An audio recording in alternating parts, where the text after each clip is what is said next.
capes and conundrums. Robin straightens up as his earpiece gives two tones. He taps it to acknowledge the call.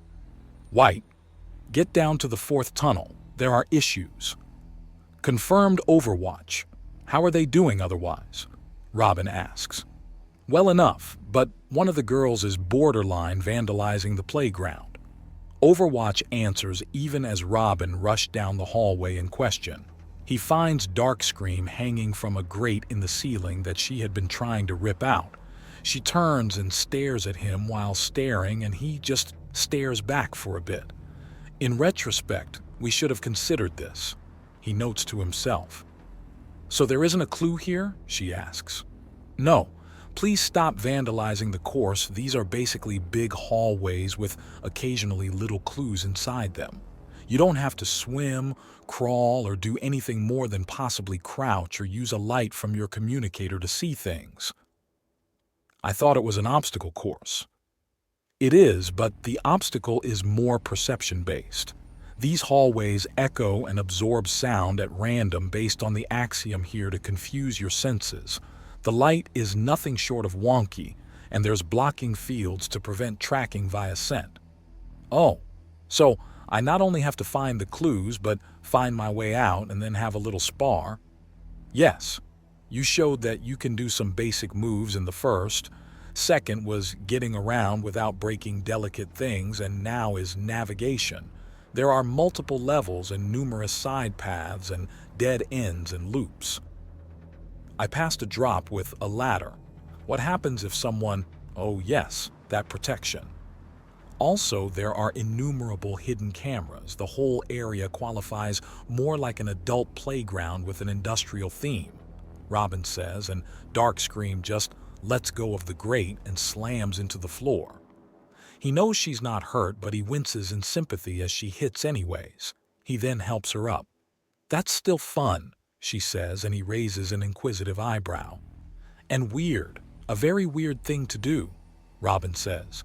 Anyways, please, please, please stop trying to rip things off the walls or damage things. None of that is needed. You don't need to move anything but yourself to pass this challenge. Okay.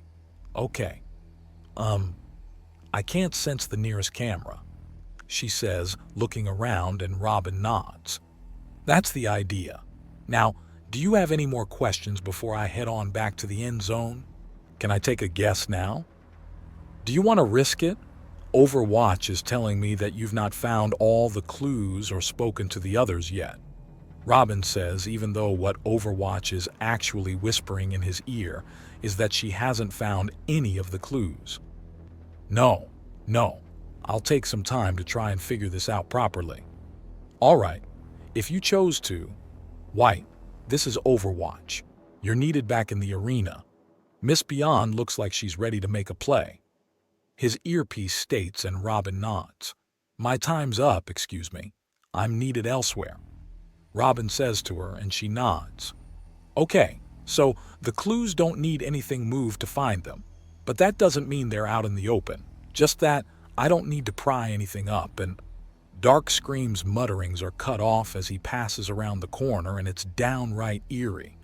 The whole place has turned into an accidental test of nerves, as the sheer level of claustrophobia this kind of enclosed, quiet, and dark environment can cause is no joke.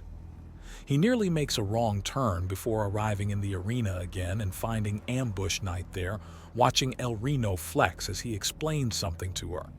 He has to step into the room itself for him to hear anything. And should a lucha lose his mask in such a contest, it is never to be worn again, El Reno explains before turning to regard him. Ah, there you are, Robin White. It is time for our young lady's test. Do not fear, for El Reno has explained the rules of this test to her. Right, so let's start with the boxing gloves. Show off hand to hand. If that's what you want. Just remember, you have to show skill in at least 3 forms of combat. Robin agrees as he goes to pick up a pair of gloves. It takes a few moments to strap them on, and he gestures for her to charge him. Now, as we fight, You must tell me who it is you're tracking down here and how you came to that conclusion." "All right," Ambush Knight says, knuckle walking a bit around him before suddenly darting to one side, then the other, then outright diving at him fists first. The dive was just a feint, and as he sends a jab at her face, only for her wings snap out to slip her back. She slips under his attack, then hooks her right glove to try to pummel him in the side. He twists, then turns around her fist and delivers a backhand that forces her to flutter away. "Good. Very good. Your opponent's overextending is the perfect time to attack. Speaking of, who would you be fighting this way?" He asks her even as he raises his fists into a boxing stance and starts to approach. "Killer Croc," she announces before he makes her dodge again and again with a series of rapid punches. She gets her balance quickly enough and blocks one to disrupt his flow and starts trying to punch at him. He starts weaving around that as well. "Oh? What makes you think that?" he asks her as he evaluates her rhythm and finds himself approving. There are scratch marks, deep ones around the concrete leading to the supposed pool. By the way, it was kind of a jerk move to have forced perspective artwork and a shining resin simulate a pool of water with a tunnel inside it. I had to test it a few times to be sure that there wasn't some swimming part of the test. She explains even as she speeds up and pushes herself hard. He deflects her attack in such a way as to send her staggering as he melts to the side and nods in approval as she doesn't fall, but merely regains her footing and turns to face him again. "Well, it's just part of things. There was a consideration to have a slight smell of chlorine in that area because a lot of people associate chlorine with water," he says, and she seems confused for a moment. Then she charges at him while trying to slam the bottom of her gloves on his head.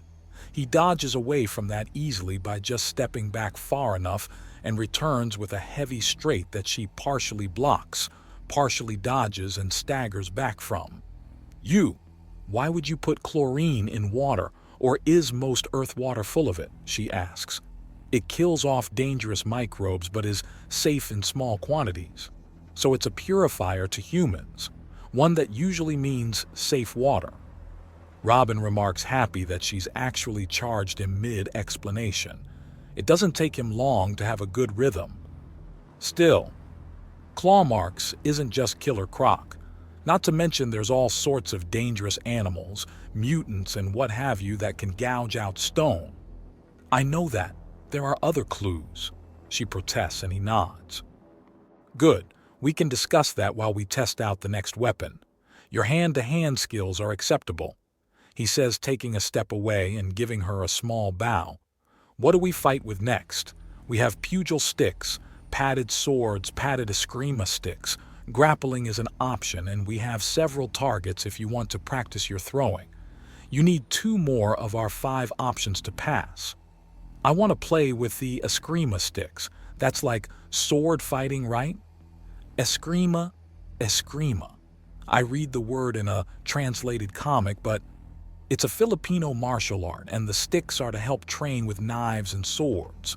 But a lot of the same tricks can also be used on any general club, and if you remember to take the head into account, it can transfer to an axe as well. It's a useful foundation. Now, 1 stick or 2? He asks her, and she grabs 2 of the padded eskrima sticks. He nods and grabs 1. Next part is going to be a bit of a lesson as well as a test. It's not how many weapons you have, it's how you use them. Her face contorts as she holds back some laughter and he chuckles. "Ah, so you're familiar with the classic expression." Yes, I am," she says in an amused tone. "So, when do you want to hear about the next clue?"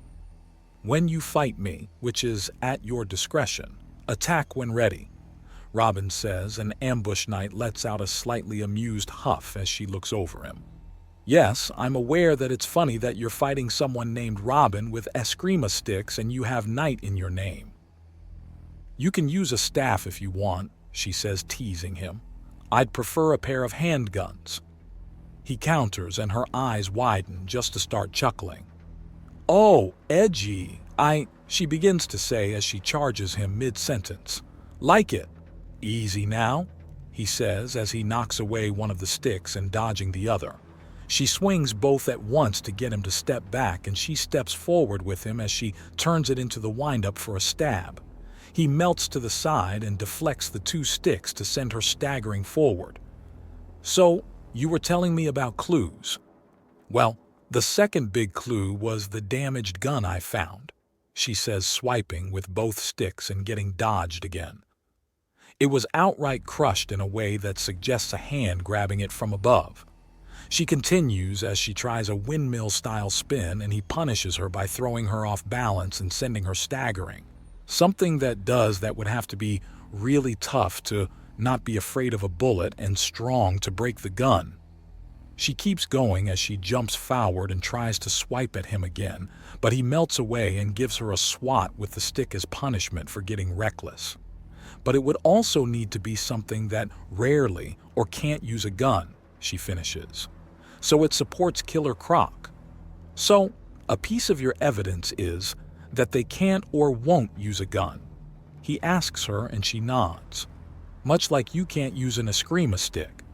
Hey, I can fight with these, she protests. Then prove it. He challenges her and she charges him again.